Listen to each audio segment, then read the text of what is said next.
기원전 천년경부터 아리안 유목민 일족인 메디아족과 파르사족이 이란 고원의 북쪽과 남쪽으로 유입되어 정착하기 시작했습니다. 헤로도토스에 따르면 초기 메디아는 공동의 이익을 지키기 위한 6개 부족의 연합체 형태였습니다.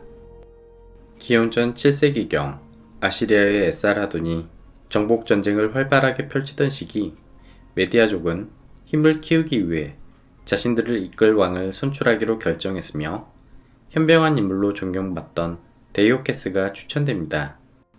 데이오케스는 만남의 장소를 의미하는 엑바타나, 현재의 하마단을 수도로 정하고 7겹의 동심원 성벽으로 둘러싸인 견고한 성을 건설했습니다. 그는 성에 운둔한 채 50년간 나라를 다스렸으며 분열된 부족들을 통합하고 국가의 기틀을 마련했습니다. 엑바타나에서 출토된 메디아의 수준 높은 금 세공품들로 스키타이의 기술력에 영향을 받았음을 알 수 있습니다. 메디아의 귀족들은 동물 모습으로 장식된 호화로운 술잔에 포도주를 채워 마시며 흥청망청 연애를 즐겼습니다. 이러한 술잔은 이후 페르시아 제국에서 더욱 발전하여 애용됩니다. 기원전 639년 아수르바니팔에 의해 수사가 파괴되고 번영했던 엘람 왕국은 한순간에 멸망했습니다. 다행히 고원에 위치한 메디아 왕국은 아시리아의 잔인한 화마를 피할 수 있었으나 대신 코카서스 산맥 북쪽에서 최대의 전성기를 구가하던 스키타이의 침입을 받게 됩니다. 당시 스키타이는 살벌한 사카 군기병을 바탕으로 람러시아 태평원을 휩쓸면서 동방교육로를 꽉 잡고 있었습니다. 스키타이 기병은 아군을 식별하기 위한 고깔 모자와 활동이 편한 바지가 특징입니다. 과거 스키타이는 한 차례 아시리아 영역까지 남아있다가 패퇴한 적이 있었습니다. 서로 만만치 않은 무력 국가라 싸워 좋을 게 없다 판단한 건지 기원전 674년 스키타이 왕 바르타투아는 에사라돈의 공주와 혼인 동맹을 맺습니다. 스키타이는 만만한 메디아로 쳐들어가 30년 동안을 지배하였습니다. 기원전 625년 메디아의 키악사레스는 스키타이 장수들을 연회에 초청해 취하게 만든 후 모두 살해하였고 자신들의 용토를 되찾게 됩니다. 키악사레스는 무기별로 부대를 특화하는 군제개혁을 시행하였고 메디아의 군대는 강군으로 거듭납니다. 그는 서쪽으로 진출해 리디아의 카파도키아 영토를 빼앗고 파르사족의 페르시아 지역, 북동쪽 박트리아까지 넓은 영토를 정복하였습니다. 메디아와 바빌론은 중동 세계를 양분했고 네부카드네자르와 아미티스의 혼인 동맹을 통해 잠시나마 평화를 유지하였습니다. 메디아는 넓은 영토를 가졌지만 과거부터 느슨한 연합체의 성격이 컸기 때문에 지방 영주들의 권력은 유지되고 있었습니다. 변두리촌에 해당하는 페르시아는 메디아 제국에 복속되어 있긴 했지만 초기 수도 안샨을 중심으로 아케메네스를 시조로 하는 자신만의 세력을 유지했습니다. 아케메네스가 실존 인물인지 확실치는 않지만 만약 실존했다면 아시리아에게 멸망당한 엘람의 세력을 흡수했던 것 같습니다. 아케메네스 왕조의 중요 왕들을 살펴보면 키루스 대제, 캄비세스 2세, 다리우스 대왕, 크세르크세스가 있습니다. 그리고 7명의 왕을 거쳐 마지막 왕은 알렉산더에게 패배한 다리우스 3세입니다. 키루스의 아버지는 페르시아의 영주 캄비세스 1세, 어머니는 메디아의 공주 만다네로 페르시아와 메디아의 혈통을 동시에 이어받았습니다. 헤로도토스는 키루스의 출생에 관하여 믿기 힘든 전설 같은 이야기를 들려줍니다. 키루스의 외할아버지이자 메디아의 왕이었던 아스티아게스는 권력력이 매우 강한 인물이었습니다. 왕은 어느 날 망측한 꿈을 꾸는데 공주 만다네의 배에서 포도나무가 자라 온 세상으로 뻗어나가는 것이었습니다. 이는 만다네가 낳은 아들이 황제가 되어 세상을 지배할 것이라는 계시몽이었습니다. 탐욕스러운 아스티아게스는 외손자가 자신의 권력을 차지할까 두려워졌고 장군 하르파고스를 시켜 갓난 아기를 죽이라 명령합니다. 하지만 장군은 아기를 죽이지 못하고 소치기에 맡겨 평범한 동네 아이로 키워졌습니다. 이후 영화 같은 사건들을 거치며 왕은 손자 키루스가 살아있는 것을 알게 됩니다. 화가 난 왕은 일처리를 제대로 못한 하르파고스의 아들을 죽여 연회에서 인육으로 내놓는 만행을 저지릅니다. 이에 하르파고스는 왕께서 내린 조치는 항상 지당하십니다 라고 답하며 자신의 분노를 숨기고 복수의 칼을 갈게 됩니다.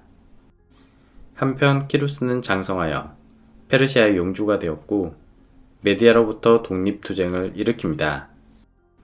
기원전 550년 아스티아게스 왕은 반란을 진압하기 위해 하르파고스를 총사령관으로 임명해 안샨으로 대규모 군대를 파병했습니다.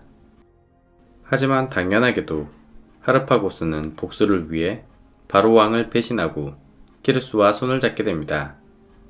전투할 필요도 없이 손쉽게 메디아로 진격한 키루스는 외할아버지 왕을 폐위시키고 쿠데타에 성공했습니다. 메디아와 페르시아는 같은 아리아계로 의복과 언어 모두 유사하고 동족의식을 가지고 있었기 때문에 합병 과정은 순조롭게 이루어졌습니다. 합병 이후에도 메디아인의 사회적 지위는 그대로 유지되어 차별 없이 고위 관료가 될 수 있었습니다. 소크라테스의 제자이자 페르시아에서 용병 생활을 했던 크세노포는 키루스 대왕에 관하여 헤로도토스와는 상반된 내용의 일대기를 저술했습니다. 책 키로파에디아에서 아스티아게스 왕은 키루스를 사랑하는 자상한 할아버지로 묘사되며 키루스가 어린 시절 받았던 교육법, 대제국으로 성장해가는 과정, 진정한 리더의 덕목에 관한 내용들이 쓰여 있습니다. 크세노포는 키루스가 리더로서 위대한 이유를 절제력, 법치에 의한 통치, 뛰어난 정보 수집과 천재적 전략 전술, 충분한 인센티브, 타민족에 대한 평등과 관용 정책 등에서 찾았습니다.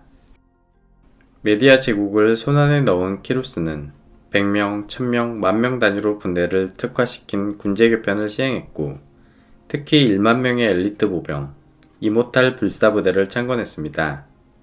이모탈은 창과 방패, 단검, 화살을 동시에 사용하는 군대의 핵심으로서 사상자가 발생 시 바로 충원되어 그 숫자를 유지했습니다. 키루스의 다음 전쟁 상대는 크로이소스가 다스리던 부유한 상업국가 리디아였습니다. 당시 리디아는 사금이 풍부해 금과 은을 혼합한 일렉트럼 주화를 세계 최초로 사용했으며 그리스와 메소포타미아의 중개무역으로 매우 부유했습니다. 크로이소스 왕은 많은 재물을 바치고 델피의 신탁을 받은 후 키루스가 메디아를 합병시킨 것을 핑계삼아 프테리아 성을 침공했습니다. 기원전 547년 키루스는 반격을 위해 리디아로 향했고 평원 팀프라에서 전력의 열세에도 불구하고 이모탈 보병부대, 낙타부대, 기동성 높은 군기병, 공성탑의 다양한 조합으로 군대를 환상적으로 운영하면서 대승을 거두게 됩니다. 키루스의 다음 목표는 고대 최고의 도시 바빌론이었습니다. 당시 바빌론의 왕 나보니두스는 주신 마르둑을 섬기지 않고 달의 신 숭배만 심취하여 시민들의 신망을 잃고 종교 갈등이 첨예한 상황이었습니다.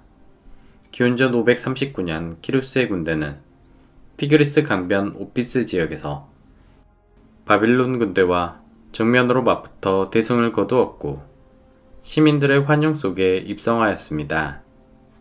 바빌론이 함락당할 때 향락에 빠져 살던 후계자 벨사자르는 마지막 잔치를 즐기고 있었다고 전해집니다. 메디아, 리디아, 신바빌로니아까지 모두 정복한 키루스는 자신을 왕 중의 왕, 사면을 다스리는 세계의 왕으로 선언했습니다. 키루스 대왕은 강력한 권력을 손에 쥐었지만 남용하지 않고 관용의 정책을 펼쳐나갑니다. 1879년 호르무즈 라쌈이 바빌론에서 발굴한 키루스 실린더는 모든 인종과 종교가 평등함을 천명한 세계 최초 인권 선언문으로 세계사적 큰 의의를 갖습니다. 포로로 끌려온 자들은 자유를 얻어 고향으로 돌아갈 수 있었고 파괴된 도시와 신전들은 복구되었습니다. 구약 성경에서 고레스를 기름 부음을 받은 왕 메시아로 극찬한 이유가 여기에 있습니다. 과거 아카드, 바빌로니아, 아시리아 제국은 모래성처럼 순식간에 붕괴되었지만 페르시아는 관용 정책 덕분에 수대에 걸쳐 제국이 유지될 수 있었습니다. 당시 시대를 뛰어넘는 세련된 사상과 정책을 펼쳤음은 그가 범상치 않은 영웅이었음을 잘 보여줍니다. 키루스 대왕은 수도를 안샨에서 넓은 분지지대인 파사르가드로 천도했습니다. 이곳은 현재 허허 벌판이지만 파사르가드의 본뜻은 페르시아의 정원으로 과거에는 화려한 궁전 앞에 직사각형 거대 정원이 위치했고 수로와 인공호수로 아름답게 꾸며졌습니다. 그리스인들은 아름다운 파사르가다에를 동경했으며 이는 파라다이스의 어원이 됩니다. 도시 입구에는 날개 달린 키루스의 모습이 조각된 3m 조각상이 서 있습니다. 날개는 아시리아, 옷차림은 엘람, 왕관은 이집트의 것으로 알렉산더 대왕의 헬레니즘 매술이 시작되기 이전 이미 페르시아에서도 문화의 혼합이 시작되고 있었음을 잘 보여줍니다. 이 3층 높이의 건축물은 조로아스터교 브레사원으로 알려져 있습니다. 동서남북으로 아치형 문이 뚫려 있고 계단을 통해 정중앙 재단으로 올라가면 꺼지지 않는 불꽃 화로가 놓여 있었습니다. 조로아스터는 성과 악이 혼합된 세계에서 인간은 자유의지를 가지고 있으며 선한 신 아우라 마즈다가 악신 낭그라 마유뉴를 몰아내는 최후의 심판 때 선을 선택한 사람만이 구원을 받을 것이라 설파했습니다.